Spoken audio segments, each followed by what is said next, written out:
નરેન્દ્ર મોદીને મિત્ર કહીને પછી ભારત સાથે દુશ્મન જેવો વ્યવહાર કેમ કરે છે? માદુરોને અચાનક વેનેઝુએલામાંથી એમના રાષ્ટ્રપતિ ભવનમાંથી કેમ ઉઠાવી લે છે?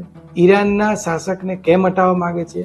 ચીન અને રશિયાને કેમ પેટ ભરીને ગાળો દે છે અને પાછી એમની સાથે વાતો પણ કરે છે?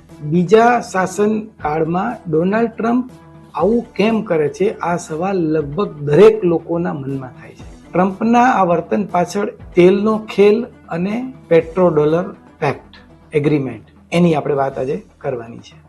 નમસ્કાર. આજથી 50 વર્ષ પહેલા સાઉદી અરેબિયા સાથે અમેરિકાએ એક એગ્રીમેન્ટ કર્યો હતો. એગ્રીમેન્ટનું નામ હતું પેટ્રો ડોલર એગ્રીમેન્ટ. અમેરિકાએ સાઉદી અરેબિયાને કહ્યું હતું કે તમે તમારું ઓઇલ 50 વર્ષ સુધી માત્ર ડોલરમાં વેચો, બદલામાં અમે તમને હથિયાર અને સૈન્ય સુરક્ષા આપીશું. એ વાતને હમણાં 2024માં 50 વર્ષ પૂરા થઈ ગયા છે. હવે સાઉદી અરેબિયા એગ્રીમેન્ટને મૂકીને હવે આગળ વધવા માંગે છે.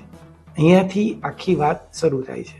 એટલે એને ભવિષ્યની રાજનીતિ એટલે એવું સમજી લો કે આવનારા 50 વર્ષ માટે એમણે બીજું સાઉદી અરેબિયા શોધી લીધું છે અને એનું નામ છે વેનેઝુએલા. તમે સ્ક્રીન પર જોઈ રહ્યા છો એ વિશ્વના ટોપ 10 ઓઇલ ભંડાર ધરાવતા દેશો છે, જેમાં પહેલા નંબરે વેનેઝુએલા બેઠું છે. હવે અમેરિકાએ એવું જાહેર પણ કરી દીધું છે કે વેનેઝુએલા પર અમારો કબજો ઇનફાઇનાઇટ એટલે કે કોઈ ચોક્કસ મર્યાદા નહીં ત્યાં સુધી અમે એની ઉપર કબજો રાખીશું. એનો મતલબ એવો થયો કે વેનેઝુએલાના ઓઇલ રિઝર્વ પર હવે અમેરિકાનું એકતું શાસન રહેશે. અમેરિકાની સ્ટ્રેટેજી એવી છે કે ડોલરમાં અને એ પણ નીચા ભાવે વેચે તો આખી દુનિયાની ઇકોનોમી હલબલી જાય અને અમેરિકાને પણ ફાયદો થાય અને અમેરિકામાં પેટ્રોલ સસ્તું પણ મળે. જો ક્રૂડ ઓઇલ $50 પ્રતિ બેરલ થઈ જાય તો પેટ્રોલ ડીઝલમાં 15 થી 20 રૂપિયાનો ઘટાડો થઈ શકે, ખાદ્ય તેલના ભાવ ઘટે, પેન્ટ અને કન્ઝ્યુમર ગુડ્સનો સ્ટોક વધી જાય, ટ્રાન્સપોર્ટેશનની કિંમતમાં પણ ઘટાડો થાય એવું એસબીઆઈનું રિસર્ચ કહે છે.